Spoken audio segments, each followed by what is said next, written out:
क्या अब गन बिना लाइसेंस के रखना लीगल हो गया है? क्या इनकम टैक्स का रिटर्न ना भरना और ड्रग्स लेना कैजुअल है?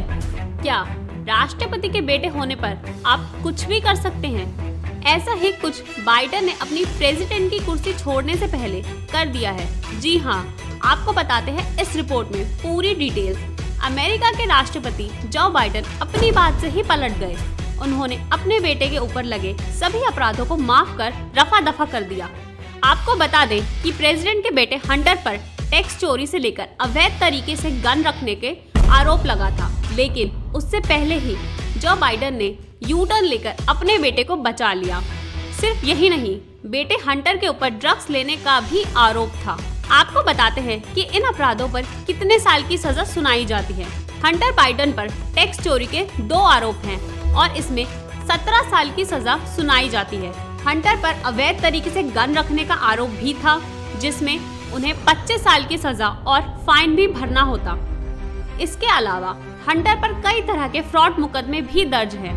यह ध्यान रखना दिलचस्प है कि हंटर बाइडेन ने पहले ही स्वीकार कर लिया था कि उन्होंने 2016 और 2019 के बीच इनकम टैक्स में $1.4 मिलियन का भुगतान करने से जानबूझकर परहेज किया है।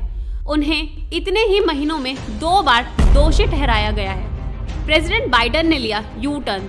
आपको बता दें कि बाइडेन अपने वादे से पलट गए। जी हाँ, उन्होंने एक बार कहा था कि मैं अपनी पावर का यूज अपने परिवार के लाभ और बेटे के लिए कभी नहीं करूंगा और मैं न्याय विभाग के फैसले पर कभी दखल नहीं दूंगा। तो क्या बाइडेन ने बेटे के लिए अब विक्टिम कार्ड फेंका? ऐसे में डोनाल्ड ट्रंप ने बाइडेन पर निशाना साधते हुए कहा, इसे शक्तियों का दुरुपयोग बताया। ट्रंप ने कहा कि क्या किसी भी अपराधी को छोड़ देना सही है? अमेरिका के नवनिर्वाचित राष्ट्रपति ट्रंप ने कहा कि क्या जो माफी बाइडेन के बेटे हंटर को दी गई है उसमें J6 के कैदी भी शामिल हैं जो सालों से जेल में बंद हैं। न्याय का ये कैसा दुरुपयोग है? दरअसल J6 कैदियों से ट्रंप का इशारा अमेरिकी कैपिटल पर हुए 6 जनवरी 2021 के दंगों से था, जिसमें दंगा करने के आरोप में कई ट्रंप समर्थकों को गिरफ्तार किया गया था और जो अभी भी जेल में हैं। डोनाल्ड ट्रंप 20 जनवरी 2025 को राष्ट्रपति शपथ लेंगे।